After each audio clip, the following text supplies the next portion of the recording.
ஆண்டவருடைய ஆவி என்மேல் உள்ளது, ஏனெனில் அவர் எனக்கு அருள் பொழிவு செய்துள்ளார். ஏழைகளுக்கு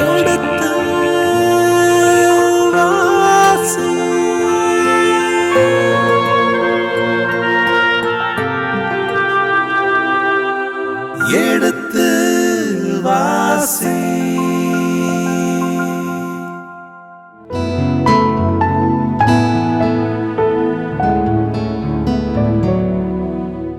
கடந்த பகுதியின் தொடர்ச்சியை இன்று தொடர்கின்றோம். வாருங்கள், இந்த நிகழ்ச்சியை நமக்காக விளக்கங்களோடு தெளிவுபடுத்த இருக்கின்றவர் தந்தை ரேமன் ஜோசப் அவர்களை வரவேற்போம். வணக்கம் தந்தையே. வணக்கம்.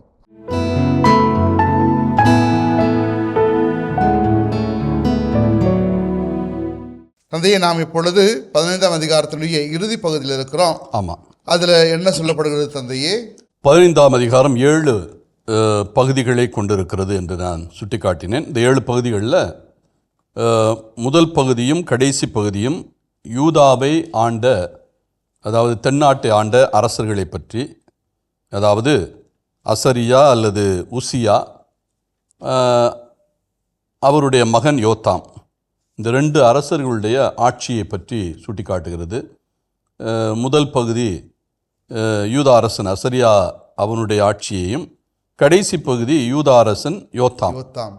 இதற்கு இடையில் ஒரு இடியாப்ப சிக்கல் போல 5 அரசர்கள், இஸ்ராயேல் நாட்டை அல்லது வடநாட்டை ஆண்ட அந்த அரசர்கள் உள்ளே வைக்கப்பட்டிருக்கிறார்கள். ஒரு சாண்ட்விச் போல உள்ளே அடங்கி இருக்கிறார்கள். சக்கரியா, இஸ்ரேலுடைய அரசன் சக்கரியா, அவன் யாருடைய மகன் என்றால் மிக வலிமையான பேரரசை உருவாக்கிய 2ஆம் யெரொபெயாமுடைய மகன். அதற்கு பிறகு அந்த சக்கரியா வருகிறார். அதன் பிறகு ஷலூம், அதன் பிறகு மெனகேம், அதன் பிறகு பெக்காயா, இறுதியாக பெக்கா. இந்த 5 அரசர்களை பற்றிய ஒரு சுருக்கமான வரலாறு இது. நிச்சயமாக இணைச்சிட்ட வரலாற்றிலே தென்னாட்டிலிருந்து எழுதப்பட்டதால் இந்த வடநாட்டு அரசர்களை பற்றிய ஒரு சிறப்பான செய்தியும் சொல்ல மாட்டார்கள். குறிப்பு மட்டும்தான் இடம்பெறும். அவர்கள் செய்த தவறான செயல்களை மட்டும்தான் எடுத்துச் சொல்வார்கள் இல்லையா. அவர்கள் செய்த நல்ல செய்திகளை, நல்ல செயல்களை எடுத்துச் சொல்வது கடினம். இருந்தாலும் இவர்களை பற்றிய செய்திகள் இருக்கிறது என்பதை மட்டும் நாம் கருத்தில் கொள்கிறோம். இப்போ இறுதியாக இந்த 7வது பகுதியைத்தான் இப்பொழுது பார்க்க போகிறோம். 32ஆம் வசனத்திலிருந்து 38ஆம் வசனம் வரை யூதா அரசனாகிய யோத்தாம் பற்றி, அதாவது இவன் இணை அரசனாகவும் தன்னுடைய தந்தைக்கு செயலாற்றினான். என்றால் இவருடைய தந்தை உசியா, அதாவது அசரியா. இவன் நோய்வாய்ப்பட்டான். அதாவது நோய்வாய்ப்பட்டிருந்தால் என்றால் அவன் தொழுநோய் பிடிக்கப்பட்டு விட்டான். அவனுடைய பாதி நாட்கள், கடைசி நாட்கள் தொழுநோயினாலே பிடிக்கப்பட்டு இருந்தது. எனவே அந்த அரசனோடு இவன் இணை அரசனாக முடிசூட்டப்பட்டான். எனவே அந்த அரசனை பற்றி தான் இப்பொழுது பார்க்கிறோம். முதல்ல 32ஆம் வசனத்தை பார்ப்போம். இஸ்ரேலின் அரசனும் ராமலியாவின் மகனுமான பெக்கா ஆட்சியற்ற 2ஆம் ஆண்டில் யூதாவின் அரசனும் உசியாவின் மகனுமான யோத்தாம் அரசனானான். இஸ்ரேலின் அரசனும் ரமாலியாவின் மகனுமாகிய பெக்கா ஆட்சியற்ற 2ஆம் ஆண்டு. இதில் சில குளறுபடிகள் இருக்கிறது. ஏனென்றால் பெக்காவுடைய ஆட்சி நம்முடைய கணக்கு பிரகாரம் 737. ஆனால் யோத்தாம் ஆட்சி பொறுப்பேற்றதே 750. இதில் மிகப்பெரிய ஒரு குளறுபடிகள் இருக்கிறது. அது இந்த வரலாற்றை ஆய்வு கண்ணோட்டத்தோடு பார்த்த சில ஆசிரியர்களுடைய தவறாக கூட இருக்கலாம், அல்லது இதை எழுதிய அல்லது பெக்காவுடைய காலத்தை கணிக்க முடியாமல் இந்த செய்தியை சொல்லிவிட்டார்களோ விவிலியத்தில் என்கிற அந்த பிரச்சனையும் இருக்கலாம். எனவே 2க்கும் வாய்ப்பு இருக்கிறது. விவிலியம் தவறு இழைக்க முடியாது என்கிற கண்ணோட்டத்தில் நாம் பார்த்தோம் என்றால், வரலாற்று பிள்ளைகளுக்கு வாய்ப்பில்லை என்று நாம் எண்ணினோம் என்றால், ஒருவேளை இந்த பட்டியலிட்ட விவிலிய ஆசிரியர்கள், அரசர்களுடைய ஆட்சி பட்டியலிட்ட விவிலிய ஆசிரியர்களுடைய தவறுகளாக இருக்கலாம்.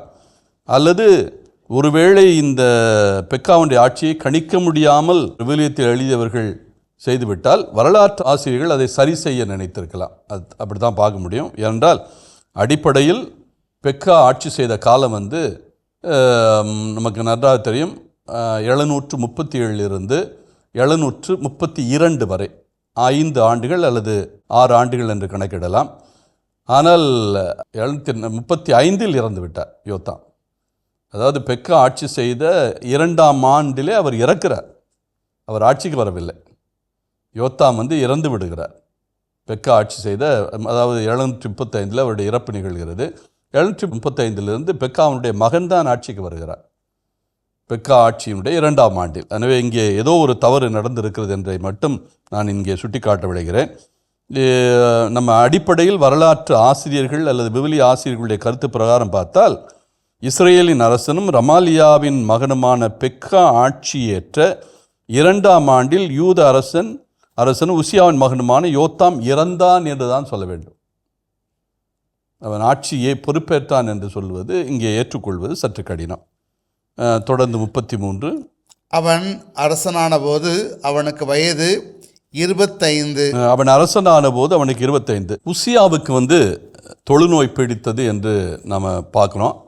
ஆனால் இந்த தொழுநோய் எப்படி பீடித்தது என்பதற்கான விளக்கம் அரசர்கள் 2வது அரசியல் புத்தகத்தில் இல்லை. பொதுவாக அவனுக்கு தொழுநோய் பீடித்தது என்கிற கருத்து, அதோடு அவனுடைய மகன் வந்து யோத்தாம் வந்து இணை அரசனாக வந்தான், அவனோடு ஆட்சி செய்கிறான் என்கிற கருத்து. இவன் வந்து தனியாக ஒரு வீட்டில் தங்கியிருக்கிறான் என்றால் பொது நிகழ்வுகளில் இவன் பங்கேற்க முடியாது. இந்த ஒரு சூழல் தான் எருசலேம் இருக்கிறது. ஆனால் ஏன் இந்த உசியாவுக்கு அல்லது அசரியாவுக்கு தொழுநோய் பீடித்தது என்கிற கருத்து 2 குறிப்பேடு, அதாவது குறிப்பேட்டு புத்தகம் 2ஆம் புத்தகத்தில் 26ஆம் அதிகாரம் 16 முதல் 21 அதிலே இடம்பெறுகின்றது. நீங்கள் வழக்கமாக பார்த்தீர்கள் என்றால், குறிப்பேட்டு புத்தகம் ஒரு அரசன் நல்ல காரியங்களை செய்தால் அது இறைவன் அவனுக்கு சிறப்பு செய்வார் என்கிற அந்த சிந்தனையில் பார்க்கும். அதே சமயத்தில் ஒரு அரசன் வந்து தவறான செயலை செய்தால் இறைவனுக்கு எதிராக அவன் நடந்தான் என்கிற அந்த சிந்தனை.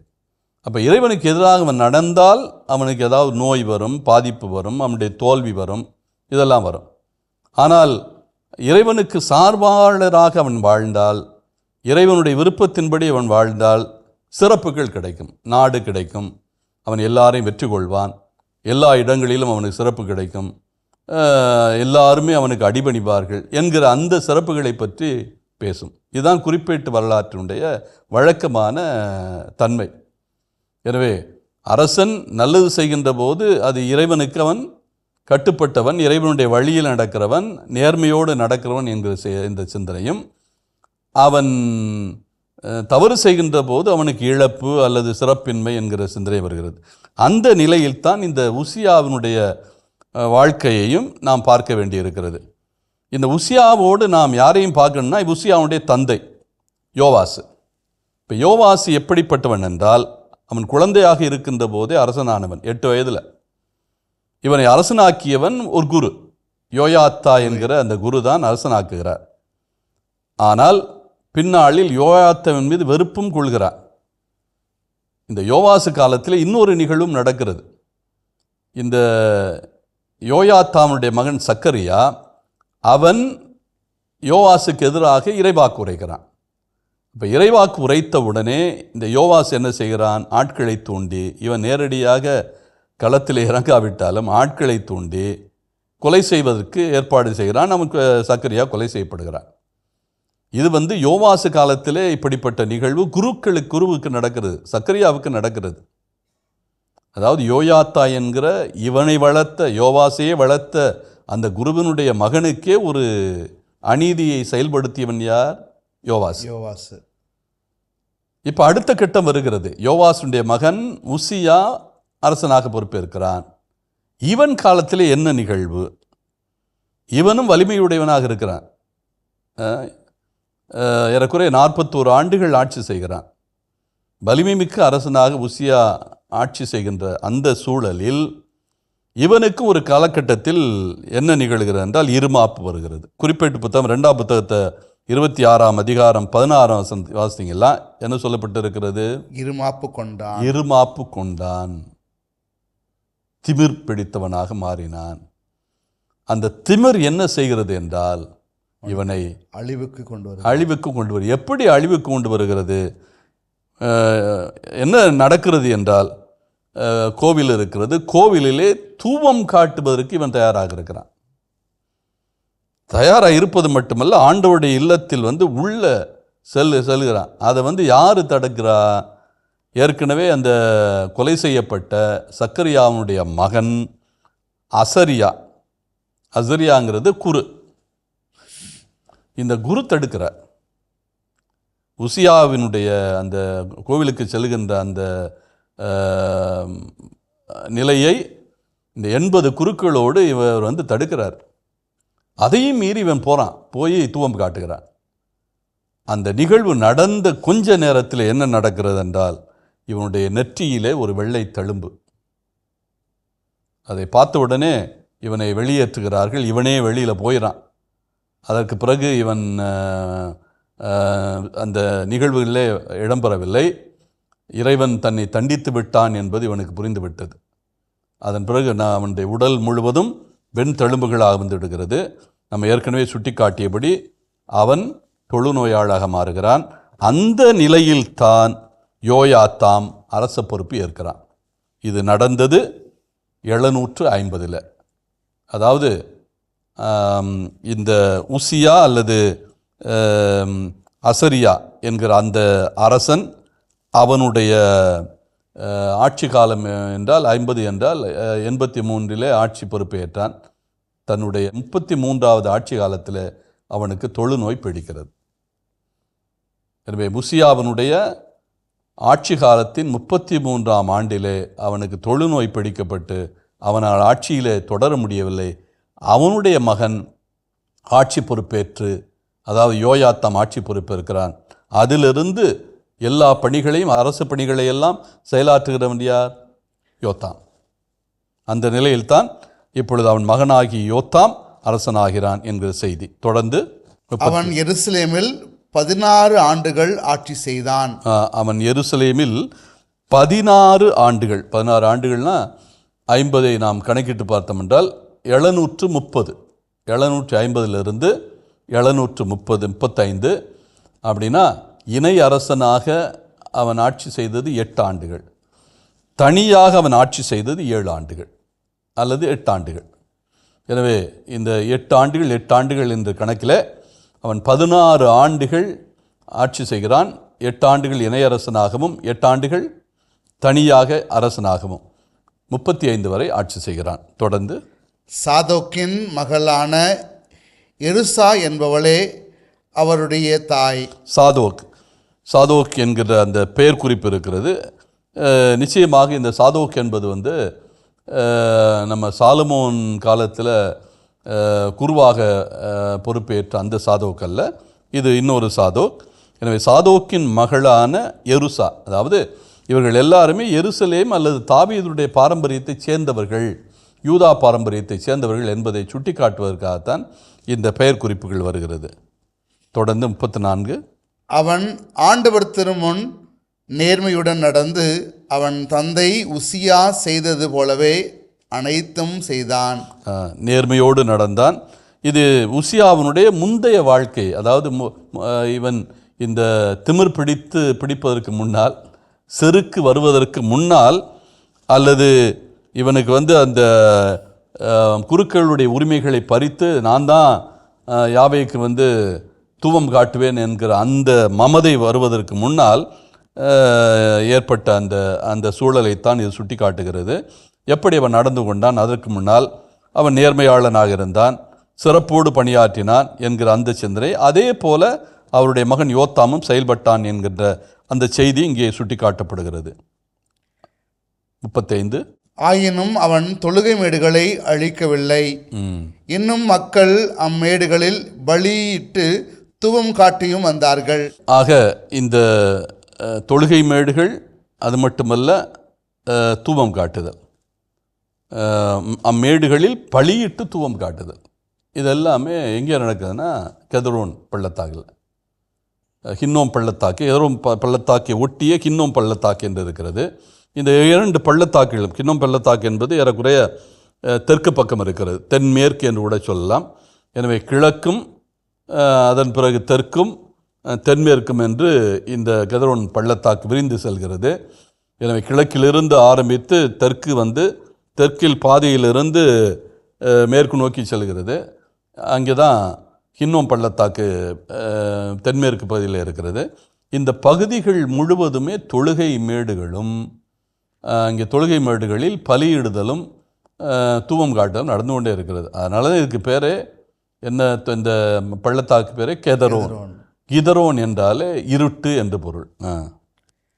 கோவிலின் உயர் வாயிலை கட்டியவன் இவனே.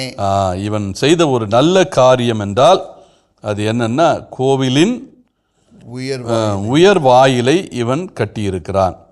அந்த கோவிலின் உயர் வாயிலை அப்படின்னா அப்பர் கேட் அப்படின்னு சொல்லுவாங்க. இந்த அப்பர் கேட் என்னன்னா, அரண்மனைக்கும் கோவிலையும் இணைக்கின்ற வழி. கோவில் இருக்கிறது, கோவில் வந்து கிழக்கு பார்த்த வாயில், அரண்மனை மேற்கு பார்த்து இருக்கிறது. அதாவது கிழக்கு பகுதியிலிருந்து அரண்மனை இருக்கிறது, கோவில் வந்து மேற்கு பகுதியிலிருந்து கிழக்கு நோக்கி இருக்கிறது. இந்த இரண்டையும் இணைக்கின்ற ஒரு வாயில் அமைக்கிறான். அப்படின்னா ஒரு பாதை அமைத்து அதில் மேடை மாதிரி அமைத்து கோவிலுக்கு நேரடியாக அரண்மனையிலிருந்து போவது போல ஒரு அமைப்பு. அதுதான் அப்பர் கேட். இது மேலே எழும்பி இருக்கிறதுனால அதற்கு அப்பர் கேட் அல்லது உயர்மட்ட வாயில் என்று கூட சொல்லுவார்கள். அந்த உயர்மட்ட வாயிலை யார் கட்டுவது? யோத்தாம் கட்டுகிறான். அப்படின்னா இங்கே என்ன பொருள்? இதுவரை சாலமோனுக்கு பிறகு அல்லது தாவீதுக்கு பிறகு அரசர்களுக்கும் கடவுளுக்கும் இடையே ஒரு உரையாடல் அதிகம் இருந்ததாக தெரியவில்லை. இந்த உரையாடலை இணைப்பதற்கான ஒரு பாலம் போல தான் இந்த அப்பர் கேட் இருக்கிறது, இந்த உயர் மட்ட வாயில் இருக்கிறது. இனி அரண்மனைக்கும் கோவிலுக்கும் வெகு குறைவான தூரம்தான் இருக்கிறது. எளிதாக அரண்மனையிலிருந்து கோவிலுக்குள்ளே செல்லலாம். அப்போ இறைவனை நோக்கி இவர்கள் செல்வதற்கு, இறைவனோடு உரையாடல் நடத்துவதற்கான வாய்ப்பை உருவாக்குவதை இது சுட்டி காட்டுகிறது. என்றால் இது ஒரு வாயில் என்பது ஒரு அடையாளம், அவ்வளோதான். இந்த அடையாளம் எதை சுட்டி காட்டுகிறது? இதுவரை இறைவனுக்கும் அரசர்களுக்கும் இடையே ஒரு விரிசல் இருந்தது, இறைவனுக்கும் அரசனுக்கும் இடையே தொடர்பின்மை இருந்தது. இப்பொழுது இந்த தொடர்பின்மை மீண்டும் உருவாக்கப்படுகிறது, ஒரு வாயில் திறக்கப்படுகிறது. ஒரு அடைபட்ட இடத்திலே இப்பொழுது வாயில் திறப்பதன் வழியாக இங்கே வழி அமைக்கப்பட்டிருக்கிறது. இனி எளிதாக அரண்மனையிலிருந்து கோவிலுக்கு செல்ல முடியும். எளிதாக அரண்மனையில் உள்ளவர்கள் கோவில் உள்ள யாவையோடு உரையாட முடியும், பேச முடியும், அவர் சொல்லுவதை கேட்க முடியும் என்கிற அந்த சிந்தனை தான் இந்த வாசகத்தினுடைய விளக்கம். எனவே கோவிலில் உயர் வாயிலை, உயர்மட்ட வாயிலை இவன் கட்டினான். இதன் வழியாக ஒரு புதிய வழியை ஏற்படுத்தி கொடுக்கிறான். யாவையோடு தொடர்பு கொள்வதற்கான ஒரு வாய்ப்பை உருவாக்குகிறான். மிக அருமையான ஒரு சிந்தனை. தொடர்ந்து, யோத்தாமின் பிற செயல்களும் அவன் செய்தவையாவும் யூதா அரசர்களின் குறிப்பேட்டில் எழுதப்பட்டுள்ளன அல்லவா? யூதா அரசர்கள் குறிப்பேடு என்பது நாம் ஏற்கனவே சுட்டிக்காட்டியதான். எனவே யோத்தாமினுடைய பிற செயல்கள், இதில் வராத செயல்கள் எல்லாம் எங்கே இருக்கிறது? குறிப்பேட்டில் இருக்கிறது. இந்த குறிப்பேட்டில் மட்டுமல்ல, குறிப்பேட்டு புத்தகத்திலும் இருக்கிறது. சில செய்திகள் குறிப்பேட்டு புத்தகத்திலும், குறிப்பாக 2வது புத்தகம் குறிப்பேட்டு புத்தகம், அதிலே இடம்பெற்று இருக்கிறது. தொடர்ந்து, அந்நாட்களில் ஆண்டவர் சிரியாவின் மன்னன் ரச்சினையும் ரமலியாவின் மகன் பெக்காவையும் யூதாவுக்கு எதிராய் அனுப்ப தொடங்கினார். நம்ம ஏற்கனவே இதை பற்றி நாம் சுட்டி காட்டியிருக்கிறோம். இந்த யோத்தாமை பற்றி பேசுகின்ற போது, அதன் பிறகு அதாவது திக்லத் பிளேசரை பற்றி, 3ஆம் திக்லத் பிளேசர், இந்த 3ஆம் திக்லத் பிளேசர் வந்து அசிரிய மன்னனான பிறகு இவனுடைய நோக்கமெல்லாம் எப்படி மேற்கு பகுதி நோக்கி செல்வது, அங்குள்ள அரசுகளை புறம் தன்வயப்படுத்துவது, அவங்களை தன் கீழ் கொண்டு வருவது என்கிற அந்த சிந்தனை அவனை பொறுத்தமட்டில் இந்த பகுதியெல்லாம் பிடித்து விட்டால் எகிப்தை எளிதில் பிடித்து விடலாம் அல்லது தன்னுடைய பயப்படுத்தி கொள்ளலாம் என்றால், இதுவரை எகிப்தை வந்து அசைத்து பார்க்க யாருமே துணியவில்லை. எகிப்து வந்து நீண்ட காலமாக பேரரசாக இருந்து கொண்டு இருக்கிறது. ஏறக்குறைய கிமு 32ஆம் நூற்றாண்டில் ஆரம்பித்து இப்பொழுது இவன் முயற்சி செய்கின்ற காலகட்டம் 750, அப்படின்னா 8ஆம் நூற்றாண்டு. இதுவரை எகிப்தை 8ஆம் நூற்றாண்டு வரை, 32ஆம் நூற்றாண்டிலிருந்து 8ஆம் நூற்றாண்டு வரை என்று கணக்கிட்டீர்களா, 25 நூற்றாண்டுகளாக எகிப்து தான் இந்த பகுதி முழுவதும், மத்திய தரைக்கடல் பகுதி மட்டுமல்ல, மத்திய ஆசிய பகுதி முழுவதும் அசைக்க முடியாத ஒரு வலிமையுள்ள பேரரசாக விளங்கி கொண்டிருந்தது. இதை முதல் அசைத்து பார்க்க நினைக்கிறவன் தான் 3ஆம் திக்லத் பிளேசர். அப்போ இவன் எகிப்தை தொட வேண்டும் என்றால் யாரை தொட்டு பார்க்க வேண்டும்? இங்கே இருக்கிற சிரியாவை தொட்டு பார்க்க வேண்டும், இஸ்ரேலை தொட்டு பார்க்க வேண்டும், யூதாவை தொட்டு பார்க்க வேண்டும், ஏதோமை தொட்டு பார்க்க வேண்டும், அம்மோனியர்களை தொட்டு பார்க்க வேண்டும், மோவாபை தொட்டு பார்க்க வேண்டும், மீதியானர்களை தொட்டு பார்க்க வேண்டும், பிலிஸ்தியர்களை தொட்டு பார்க்க வேண்டும், பொனிஷியர்களை தொட்டு பார்க்க வேண்டும். இப்படி 9 சிறு சிறு அரசுகள், வலிமையும் உடைய அரசுகள். சிரியா வலிமையுடைய அரசு, இஸ்ராயல் வலிமை உள்ள அரசு, பிலிஸ்தியர்கள் போத்திரமையிலே வலிமை மிக்கவர்கள். அதனால் இவங்களெல்லாம் நீங்கள் கிள்ளுக்கிறையாக நினைக்க முடியவே முடியாது, அந்த அளவுக்கு வலிமையுடையவர்கள். யூதா அத்தனை பேரும். எனவே இவர்களை நாம் பிடித்து விட்டோம் என்றால் எகிப்தை இந்த வாயை அடைப்பது எளிது. இந்த சித்தாந்தம் இவனுக்கு தெளிவாகிவிட்டது. அதனால் தன்னுடைய வலிமையெல்லாம் கூட்டிக் கொண்டு ஒரு கழுகு தன்னுடைய இறக்கைகளை விரிப்பது போல இந்த அரசுகள் மீது இவன் கண்கொத்தி பாம்பு போல இவன் முன்னோக்கி கொண்டிருக்கிறான். இதன் தொடர்ச்சியை அடுத்த பகுதியிலே தொடர்வோம். அதுவரை இணைந்திருங்கள். இயேசுவுக்கே புகழ், இயேசுவுக்கே நன்றி, மரியே வாழ்க. ரேட்சின் சிரியா நாட்டு அரசனையும் கையில் வைத்துக்கொண்டு என்ன செய்கிறது? யூதா அரசனாகிய யோத்தாம், அவனுக்கு பின்னால் வந்த அரசன் ஆகாசு, இவர்களை தூண்டில் போடுகிறது. இவர்களுக்கான தூண்டில் போடப்படுகிறது. ஆனால் யோத்தாம் இந்த தூண்டிலுக்கு தப்பித்துக் கொள்கிறான் என்றால் அவனுடைய இறப்பு நிகழ்ந்து விடுகிறது 735 அந்த போர் திட்டம். ஆனால் இப்பொழுது அந்த போர் திட்டமெல்லாம் இல்லை. இந்த 2 பேரும் இந்த தென்னாட்டில் இருக்கிற யோத்தாமுக்கு வலுவான எதிர்ப்பை காட்டுகிறார்கள். நீ என்ன பண்ணணும்? எங்களுக்கு சாதகமாக இருக்கணும், எங்களுக்கு ஆதரவு கொடுக்கணும். அசிரியாவுக்கு எதிராக நாங்கள் எடுக்கிற எல்லா முயற்சிகளுக்கும் நீ என்ன பண்ணணும்? ஆதரவாக இருக்கணும்.